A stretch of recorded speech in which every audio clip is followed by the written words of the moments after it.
নমস্কার বন্ধুরা, তোমরা সকলে কেমন আছো? আশা করি সকলে খুব ভালো আছো। তো আজকের মতো আমি আরেকটি নতুন রেসিপি নিয়ে চলে এসেছি। আজকে আমি বানাচ্ছি হলো ঝিঙ্গে পোস্ত দিয়ে রুই মাছ। তাই ঝিঙ্গেগুলোকে অল্প লম্বা লম্বা করে টুকরো টুকরো করে কেটে নিয়েছি। তার সাথে এখানে এখন রুই মাছগুলোকে একটু হলুদ নুন মেখে সামান্য গরম তেলে একটু ভেজে নেব। তো ফার্স্টে নুন দিয়ে দিলাম, দিয়ে হলুদ দিয়ে দিচ্ছি, দিয়ে মাছটাকে একটু মেখে তেলে ভেজে নেব। তো এদিকে দেখো তেল গরম হয়ে গেছে, এখন মাছগুলো আমি তেলে দিয়ে দিচ্ছি। এইভাবে ঝিঙে পোস্ত দিয়ে মাছ খেতে কিন্তু বেশ ভালো লাগে। আর তোমাদের যদি আমার রেসিপিগুলো ভালো লেগে থাকে তাহলে অবশ্যই আমাকে লাইক অ্যান্ড সাবস্ক্রাইব করবে, কারণ তোমাদের ভালোবাসা ছাড়া আমি কখনোই এগোতে পারবো না। তো আমার সব মাছগুলো দেওয়া হয়ে গেছে। তো মাছগুলো হয়ে যাওয়ার পর এখন আমি এক পিঠ উল্টিয়ে দিচ্ছি।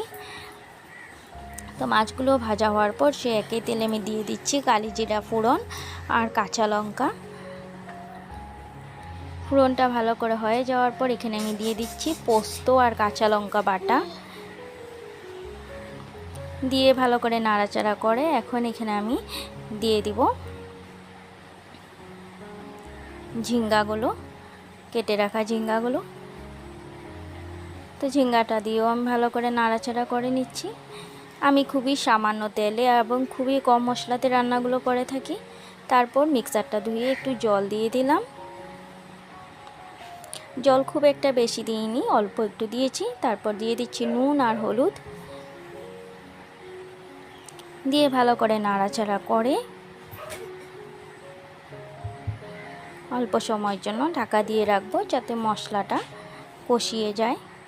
তরকারিতে যতই কষানো হয় ততই কিন্তু তরকারির স্বাদ বাড়ে, তাই ভালো করে তরকারি সবসময় কষিয়ে নিতে হয়।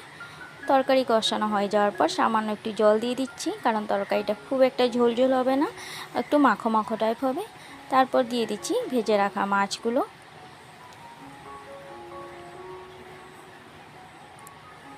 মাছগুলো দিয়ে একটু নাড়াচাড়া করে ঢাকা দিয়ে রাখবো কিছু সময়ের জন্য।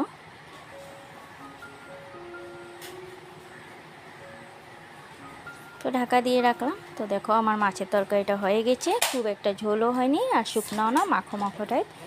তো আজকের মতো এখানেই ভিডিওটি শেষ করলাম।